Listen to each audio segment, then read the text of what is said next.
XANDERforce.com.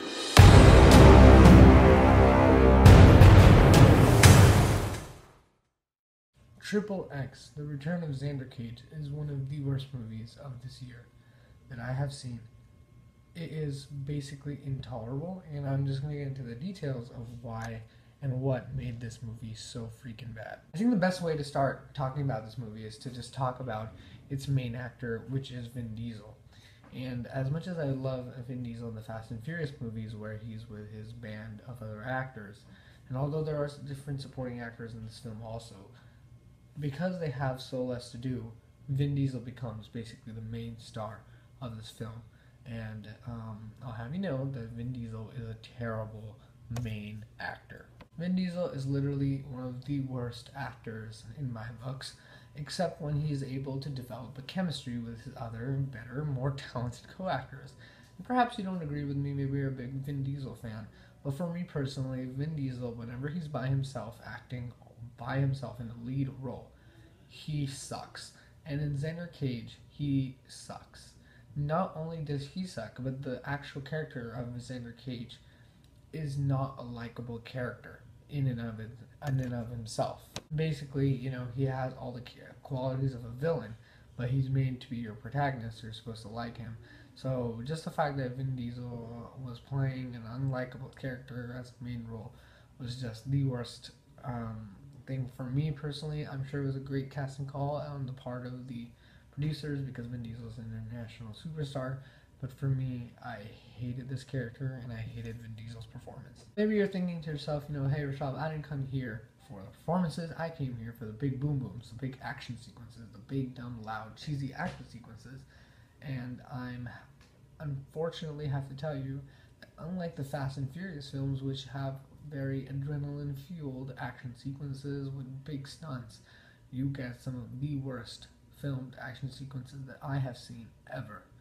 And they're very cheesy, and not in the way that Fast and Furious is, where the impossible is literally happening on screen.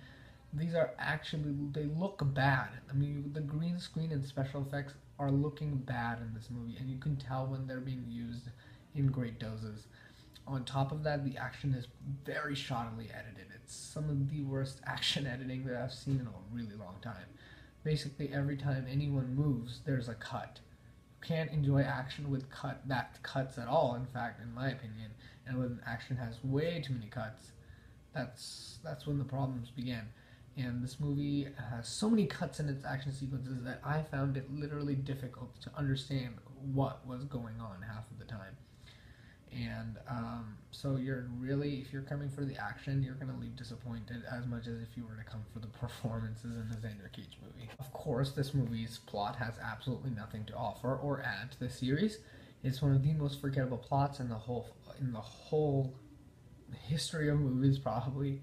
It was so forgettable that I am literally trying to recollect the plot, and I literally don't remember it. And the other actors in this film do nothing to add to this film either. You have a couple of big name stars like Nina Dobrev and Ruby Rose and Deepika Paudokone. None of them added anything to this film for me. It's a totally forgettable film, except for two people's performances who added a little bit of flair in this movie. That's the only thing that saved this movie from being absolutely terrible.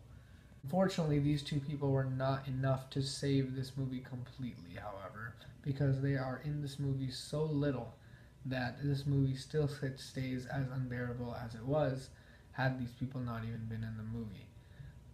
And those two people are Samuel L. Jackson, of course, and Donnie Yen. They are both in the movie very little. Samuel L. Jackson is only in the opening scene, and he already was saving the movie from the beginning. And Donnie Yen added something, but really these two actors are very talented, and they gave it their best in a Xander Cage movie, and I think that's all there is to be said about that. They literally almost saved me from turning off the movie completely, because Samuel L. Jackson hooks in the audience, and then Donnie Yen keeps them in. And that's all there is to say about Xander Cage, guys. I'm just going to give my grade right now, and that is an F. Okay, this movie sucked almost all around. Again, the only thing that saved it was Donnie Yen and Samuel L. Jackson. If it hadn't been for them, I probably would have given this movie an F minus.